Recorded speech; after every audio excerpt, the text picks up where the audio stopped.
र हामी स्वयं त्यहाँ सहभागी हुँदा के छ भने स्थिति ट्युमा बाँधेर लास बाँधेको डोरीलाई पनि यसरी बाँधेर चाहिँ उनीहरूलाई फ्याँकेको भन्ने खालको जुन मिडियाले ल्याएको छ। जुन खालको उनीहरू भेरीमा हाम फाले, गाउँलेहरू लखेड्दा बाध्यात्मक स्थिति भएर उनीहरू हाम फालेर उनीहरूको मृत्यु भयो।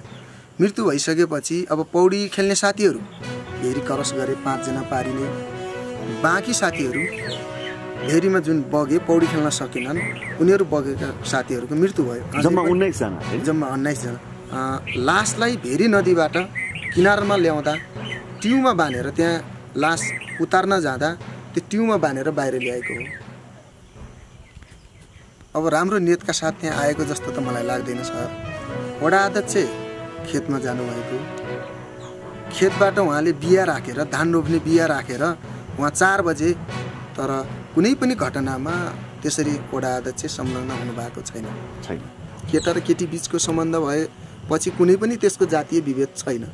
त्यो समुदायमा दलितहरूको पनि छोरीबहिनीहरू, दलितहरूले उच्च जातिहरूको मल्ल समुदायको छोरीबहिनीहरू लगेर बिहे गरेको, केटीको घरमा आइसकेपछि केटीको आमाले नै त्यहाँ धेरै 18-19 जना के कामले मान्छे सोध्दै आए भन्ने खालको एउटा गुहार माग्ने स्थिति भइसकेपछि गाउँलेहरू गएर गाउँले बिचमा त्यस्तो खालको भागदौडको अवस्था। सर नमस्कार। सर नमस्कार। सरको परिचय दिनुहोस् न। मेरो नाम महेश स्वर्णकार हो सर। अच्छा। घर चौरजारी नगरपालिका वडा नम्बर 9 मा पर्छ अहिले। अच्छा। महेश 9 नम्बरको वडा अध्यक्ष पनि हो। अच्छा। र अहिले चौरजारी नगरपालिका 14 वटै वडा, अच्छा, मध्येमा एउटा मात्र दलित वडा अध्यक्ष, त्यो पनि हाम्रो 9 नम्बर वडाको वडा अध्यक्ष हो। जस्तो यहाँले भर्खरै भनिसक्नुभयो 14 वटै वडाको दलित अध्यक्ष हुनुहुन्छ हैन, त्यसको प्रतिनिधित्व गर्नुहुन्छ सरले। वडा अध्यक्ष हुनुहुन्छ, स्थानीय सरकार हुनुहुन्छ। हजुरको छिमेकी वडामै एउटा घटना घट्यो जेठ 10 गते। यो दुःखद घटना र हामी यसैको रिपोर्टिङमा आएका छौँ र हजुर एउटा छिमेकी वडा अध्यक्ष है र छिमेकी वडामा घटेको घटना र 14 वटा वडाको दलित अध्यक्ष भएको हुनाले पनि हजुरसँग हामी कुरा गर्न चाह्यौँ। यसको बारेमा यहाँले कसरी बुझिरहनु भएको छ? यो घटना कसरी गइरहेको छ अथवा कसरी भएको जस्तो चाहिँ लाग्छ? यहाँको धारणा सुनौ न। अहिले चौरजारी नगरपालिका वडा नम्बर 8 मा जुन घटना घट्यो, यो घटनाप्रति हामी साह्रै दुखी छौँ। जुन जेठ 10 गते जाजरकोटका युवाहरू लकडाउनको समयमा केटीसँगको कुनै खालको त्यसो लभ परेको भनेर उनीहरू आएका हुन् भन्ने कुरा सुन्नमा आएको छ।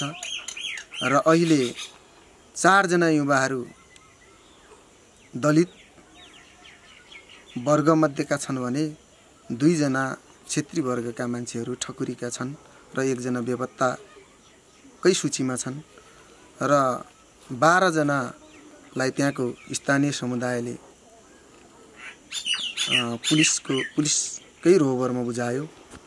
र खासमा यो घटनाको प्रकृति कस्तो देखिन्छ भने सर, हिजोका दिनहरूमा हामी थुप्रै खालका आन्दोलनमा उभिँदा हामीले जातीय छुवाछुतको अन्त्य हुनुपर्छ, सबै जातिहरू सम्मान हुनुपर्छ, सबै वर्गको हितमा हामी हिजो एउटा मोर्चामा उभिएका थियौँ।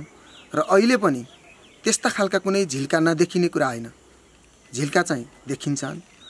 तर वास्तविकतामा जुन घटना जेठ 10 गते घटेको छ, त्यहाँका स्थानीय समुदायहरूसँग त्यो घट्ने क्रममा, त्यो घटना घट्ने अवस्थामा अहिले देशव्यापी रूपमा जसरी जातीय रूपमा, क्षेत्रीय रूपमा र यसलाई कुनै राजनीतिकरण गरिएको छ। यो मात्र नभएर मेरो बुझाइ, मेरो धारणा म के राख्न चाहन्छु भने त्यो समुदायमा दलितहरूको पनि छोरीबहिनीहरू, दलितहरूले उच्च जातिहरूको मल्ल समुदायको छोरीबहिनीहरू लगेर बिहे गरेको र मल्ल समुदायले पनि दलितहरूको छोरीबहिनीहरू बिहे गरेको त्यो खालको अवस्था छ। र त्यो घटनामा लाई वास्तविकतामा बुझ्दा जुन खालको ज्यान गुमाए त्यो घटना निकै चाहिँ दयनीय छ र दुःखदायी घटना छ र भोलिका दिनहरूमा त्यसको सजाय जुन खालको क्रियाकलाप घटना घट्यो मान्छे नै मरिहाल्ने खालको स्थिति भयो र त्यहाँको अवस्थामा उनीहरूले जुन खालको कानुनी सजाय भोग्नु पर्ने हो त्यो त भोग्लान् नै, तर थोरै जातीय रूपमा यो घटना लिइएको छ। यो स्वाभाविक रूपमा जातीय रूपमा मात्र घटेको घटना होइन। अब हजुर, यो जस्तो जातीय रूपमा घटेको घटना होइन भन्नुभयो सरले अघि। घटना त्यहाँ घट्यो, अघि हजुरको छिमेकमै एउटा घटना घट्यो होइन। यो तपाईँले देख्दाखेरि पनि यो जस्तो यो परिवेश यो समयअनुसार अब लकडाउनको अवस्थामा धेरै समूहमा जुन लेडिज पक्षको घरमा चाहिँ पुग्यो होइन, जाजरकोटबाट तपाईँको नजिकैको ओडामा त्यो समूहहरू आयो, त्यो आउनु गलत थियो सर।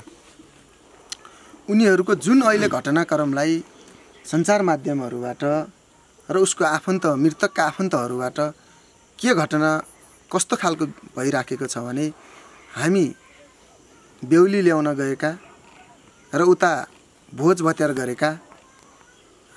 गरेको अवस्था भन्ने खालको छ।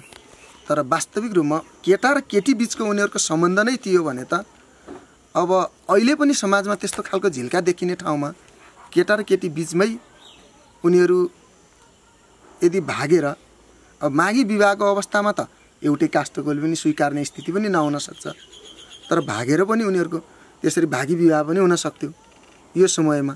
फेरि उनीहरूको त्योभन्दा अगाडि पनि पहिलेका दिनहरूमा पनि जेठ वैशाख 10 गते 17 गते उनीहरू त्यहाँ घरमा आउँदा थोरै डिस्कर्स हुँदाखेरि त्यहाँकै गाउँको युवासँग अलि थोरै बात सवाल हुँदा उनीहरू त्यहाँदेखि गएका रहेछन्, घर फर्केका रहेछन्। भन्नाले त्योभन्दा पहिला पनि उहाँहरूको झगडा भएको रहेछ, त्यो गाउँमा गएर उहाँहरूसँग चाहिँ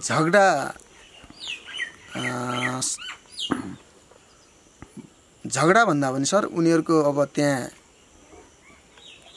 त्यो अगाडि गाउँमा आएका र केटीसँग पहिलेदेखि सम्बन्ध भएको र आउँदा अब कहाँ आए भनेर आउने क्रममा घरका आफन्तहरूले तिमीहरू को हो के हो भन्ने क्रममा उनीहरूको त्यहाँ डिस्कस भइसकेपछि त्यतिखेर पनि उनीहरू फर्केर गए। अनि फेरि अहिलेको अवस्थामा आउँदा उनीहरूको सञ्जाल बनाएर जुन खालले आए आउने क्रममा सन्तोष विवश मल्ल भन्ने केटालाई खोजी गरेर आएछन्, भलिबल खेल्ने फुटबल खेलमा, र उसको घर सोध्दै ती केटाहरू आएका छन्। आउने क्रममा केटीको घरमा आइसकेपछि केटीको आमाले नै त्यहाँ धेरै 18-19 जना के कामले मान्छे सोध्दै आए भन्ने खालको एउटा गुहार माग्ने स्थिति भइसकेपछि गाउँलेहरू गएर गाउँले बिचमा त्यस्तो खालको भागदौडको अवस्था र यस्तो खालको एउटा लफडा हुने क्रममा अब मृत्यु भएको छ। रेलमा अहिले के भइराखेको छ भने अब घटना त बाहिर कसरी आइराखेको छ भने उनीहरूका भेरी नदीहरूमा हात खुट्टा बाँधेर भेरी नदीहरूमा बगाएको भन्ने छ, तर वास्तविकतामा उनीहरूलाई ट्युमा भेरी नदीमा गोताखोरहरूले त्यहाँको सुरक्षाकर्मीहरूसँग हामीले बुझ्दा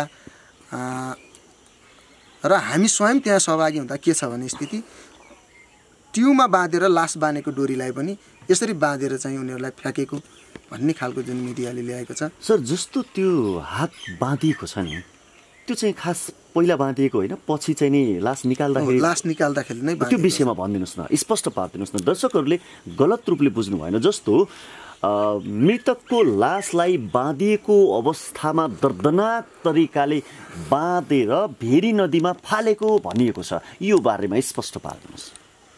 जुन खालको उनीहरू भेरीमा हाम फाले, गाउँलेहरू लखेड्दा बाध्यात्मक स्थिति भएर उनीहरू हाम फाले र हाम फालेर उनीहरूको मृत्यु भयो। मृत्यु भइसकेपछि अब पौडी खेल्ने साथीहरू भेरी क्रस गरे, 5 जना पारी नै भेटिए, 5 जनाले पारी नै तरे, 7 जना वारी नै रहे र 12 जना पुलिसको निगरानीमा रहे। पुलिसकै सुरक्षाकर्मीलाई बुझाए। बाँकी साथीहरू भेरीमा जुन बगे पौडी खेल्न सकेनन्, उनीहरू बगेका साथीहरूको मृत्यु भयो। जम्मा 19 त्यो मध्येमा पनि सर जुन खालको उनीहरूको घाउ केस अब भागदौड गर्ने क्रममा अब त्यसरी सुरक्षाकर्मीहरूले नै अब चोटपटक लागेको भन्ने खालको अहिलेसम्म रिपोर्ट त आछ, टाउकोमा चोट लागेको, अन्यत्र चोट लागेको भन्ने खालको छ। तर जुन डोरीले बाँधेको भन्ने कुरा छ, त्यो डोरीले बाँधेको भन्ने कुरामा लासलाई भेरी नदीबाट किनारमा ल्याउँदा ट्युमा बाँधेर त्यहाँ लास उतार्न जाँदा त्यो ट्युमा बाँधेर बाहिर ल्याएको हो।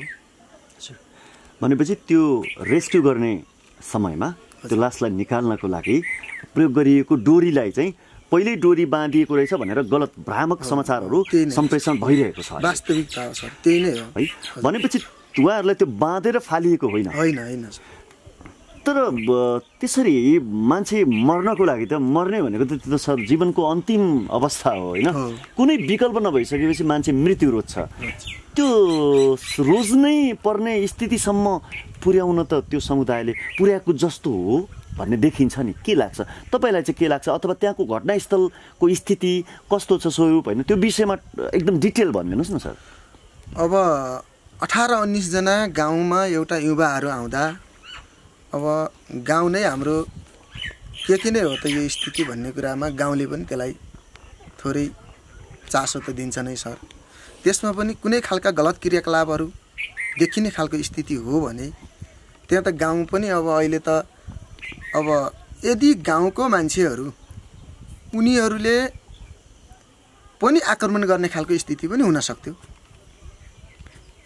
अब राम्रो नियतका साथ त्यहाँ आएको जस्तो त मलाई लाग्दैन सर। ती समूहहरू जो 19 जना अहिले मर्ने मध्येका अब मरिसकेपछि त अब पीडित नै मृत देखियो। तर वास्तविकतामा त हेर्दा गाउँलेहरू पनि अब 2 पटक 3 पटकसम्म आउँदाखेरि त अब तिनीहरूको ग्रुप नै आउने, त्यहाँ मान्छेहरू गाउँको केटालाई खोज्दै हिँड्दा त उनीहरू पनि भनेपछि त्योभन्दा पहिला पनि गाउँको केटालाई खोज्दै हिँडेका थिए उनीहरू 3 पटकसम्मलाई त्यो गाउँको केटालाई पनि अलिकति टार्गेटमा बनाएको उनीहरूले त्यस्तो खालको अवस्था। र अब केटीको न्यू पनि अब बेहुली लिने भन्ने कुरा केटीसँग पनि राम्रो सम्बन्ध रहेछ। अब केटीसँग पनि सँगसँगै छिमेकीसँग पनि उनीहरूको राम्रो सम्बन्ध नभएको नै पाइयो। हजुर, भन्नाले जो मृतकहरू छन् अनि जुन घटना घटेको छ 19 जना, उहाँहरू छिमेकीसँग पनि सम्बन्ध राम्रो छैन उहाँहरूको? छिमेकीसँग त अब त्यतिखेर जुन खालको उनीहरूले गुहार मागे, जुन त्यो घरको जुन उनीहरू बेहुली ल्याउन आउने भन्ने खालको जुन घरको मान्छे हुन्, उनीहरूले गुहार मागिसकेपछि छिमेकीहरू त्यहाँ जम्मा भए। अब त्यसपछि अब के भयो त्यो आधा घन्टा बिचको घटना छ सर। आधा घन्टा बिचमा अब त्यतिखेर हाम्रो वडा अध्यक्षलाई पनि जानकारी छ। हजुर, यही विषयमा सरलाई मैले अझै यसलाई पुरा क्वेसन गर्छु सरलाई है सर। जस्तो वडा अध्यक्ष नै लाएर, प्रशासन नै लाएर, गाउँले नै उल्टिएर भगाई मारेको भन्ने समाचार आएको छ सर, के हो यसमा?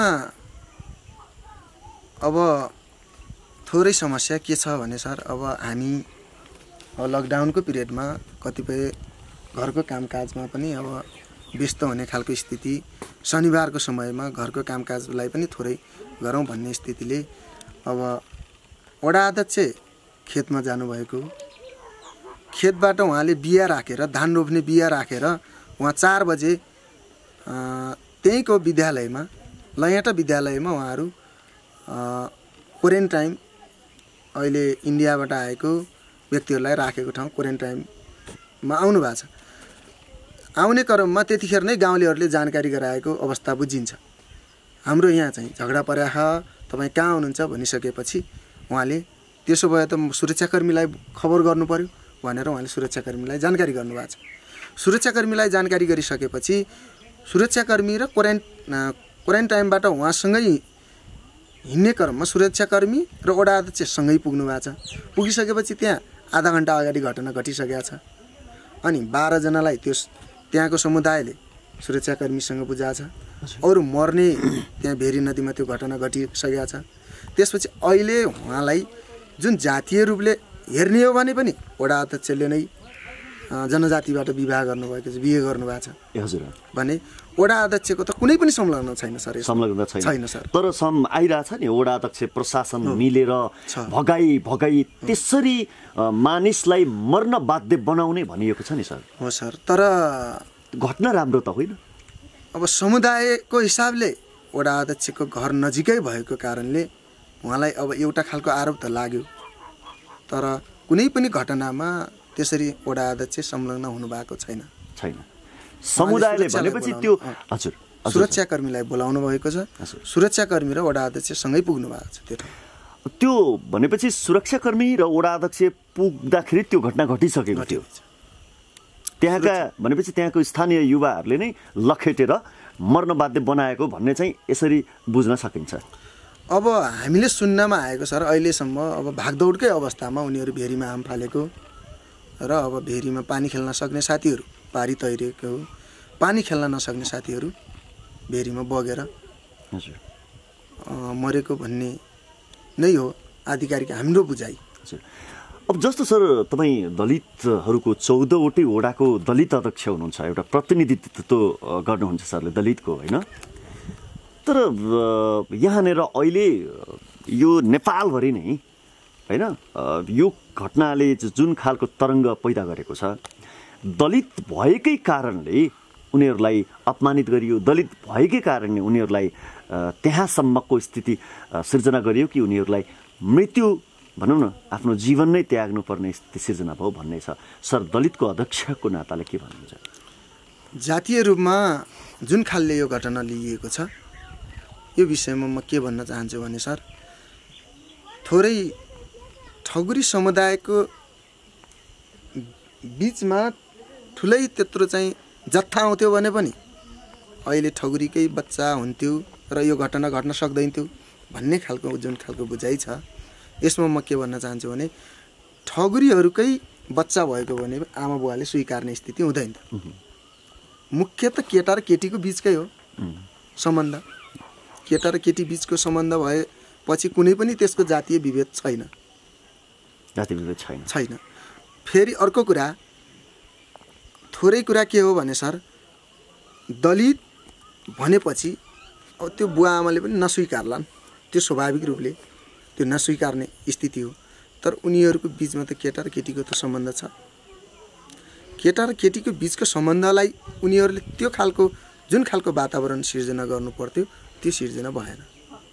घर परिवारले जुन वातावरण सिर्जना गर्नुपर्छ त्यो सिर्जना नभएकै हो। तर दलितै हो भनेर त्यसरी गरेको घटना होइन। त्यसमा हाम्रो अन्य एकजना गणेश बुढा पनि भेट हुनुहुन्छ। त्यसपछि अर्को यसमा चाहिँ जस्तो दलित र गैर दलितको कुरा गरौँ न, होइन? यहाँ घटनामा चाहिँ कतिजना दलितहरू को चाहिँ नि मृत्यु भएको छ? अहिले 4 जना दलितको मृत्यु भएको छ सर।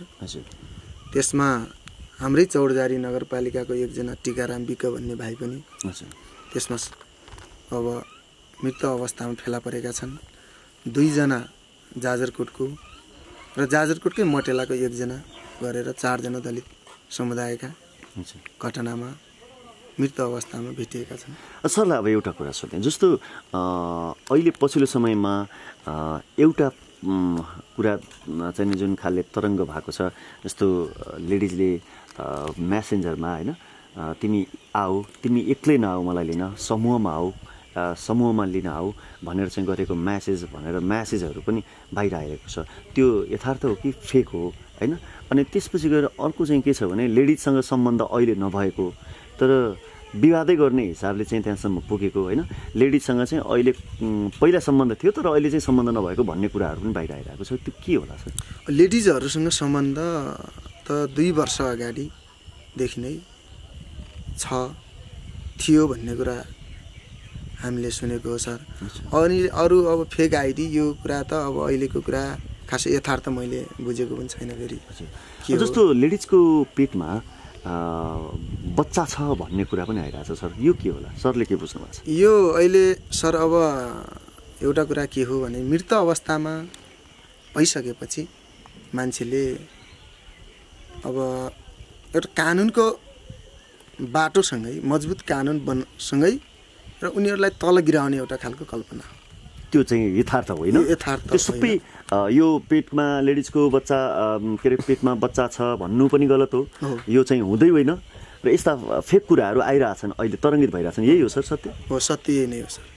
भनेपछि समाजमा जुनसुकै घटना घट्छ त्यसलाई तोडमोड गरेर विभिन्न खालले राजनीतिकरण गरिएकै हो। गरिएकै छ सर, यसलाई राजनीतिकरण गरिएकै छ। तर जनताहरू यत्रो घटना घट्यो, मृतक होइन, जुन चाहिँ नि जसले चाहिँ नि आज आफ्नो छोरा गुमाउनु पर्यो, जसले आफ्नो श्रीमान गुमाउनु परेको छ होइन, जुन घटना घटेको छ यसले त सबै नेपालीहरू मर्माहित छन् नि सर। छन्। अब यसमा थोरै कुरा के छ भने सर, अब अहिले हामी मृतकका आफन्तहरूसँग पनि भेटघाट